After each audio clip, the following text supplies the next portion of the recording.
शिवाजी महाराज जयंती आज आपल्या वसतिगृहातच नाही, आपल्या साकोली तालुक्यात नाही, जिल्ह्यात नाही तर अख्ख्या जगामध्ये, अख्ख्या देशामध्ये यांची जयंती साजरी केली जाते। आपल्याला प्रश्न पडायला हवा की त्यांची जयंती का साजरी केली जाते। आपण कित्येक महामानवांची जयंती साजरी करतो, आपला बर्थडे असला की साजरी करतात का नाही? त्यांनी असे कार्य करून गेले की आज आपण त्यांची जयंती साजरी करतो।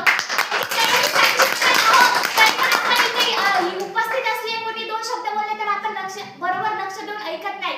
असं न करता त्यांच्या कार्याची आपल्याला जाणीव असायला हवी। आपल्याला असं वाटतं की इथं कार्यक्रम आहे तर उपस्थित झालो, पण खरं तर तुम्ही मनाने इथं उपस्थित झाला का?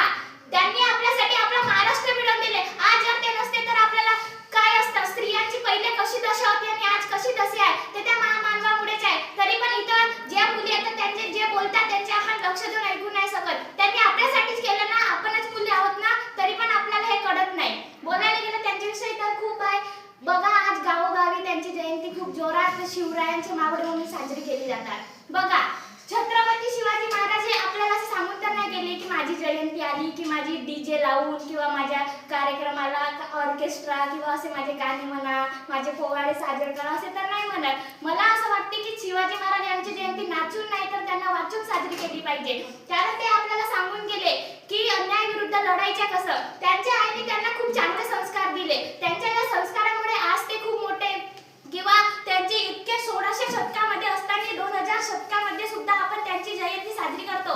आपल्याला असं वाटते की ते शिवाजी महाराज त्यांचे नाव घेतल्यावरच आपला रक्त असं सरसरतो। 19 फेब्रुवारी आली तेव्हाच आपल्याला असं का वाटायला हवं की ते आपले शिवाजी महाराज आपले आहेत। असं न करता आपल्याला त्यांचे दिलेले संस्कार, त्यांचे दिलेली शिकवण, आपण त्यांचे इतके तर मोठं होऊ शकत नाही, परंतु त्यांच्या पायाची धूल तरी होवावा असं आपल्याला करायला हवं। बोलायला गेलं तर त्यांच्याविषयी खूप आहे, कारण त्या महामानवाने आपल्याला इतकं काही दिलं, आपला महाराष्ट्र मिळवून दिलं। त्यांचे आपण उपकार कधीच फेडू शकत नाही। एवढे बोलून मी माझे 2 शब्द पूर्ण करते आणि मला असं वाटते की येणारी प्रत्येक मुलगी अशी धाडसाने आली पाहिजे आणि त्यांच्याविषयी 2 शब्द बोलली पाहिजे। चुकेल तर चुकेल, आपण सर्व इथं बहिणी म्हणून चावलं तर एकामेकाला हसायचं नाही। जो कोणी इथे बोललं त्याला इथं येऊन बोलायला खूप डेअरिंग लागते ना, आपल्याला दूरून असं हसायला काही वाटत नाही, परंतु इथे येऊन जो बोलते त्याला समजते की कसं होते। म्हणून असं न करता सर्वांनी इथे जो येते ते 2 शब्द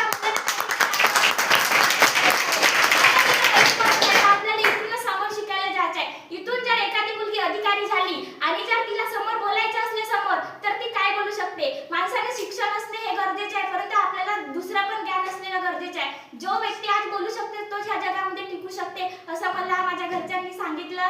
एवढे बोलून मी माझे 2 शब्द बंद करते।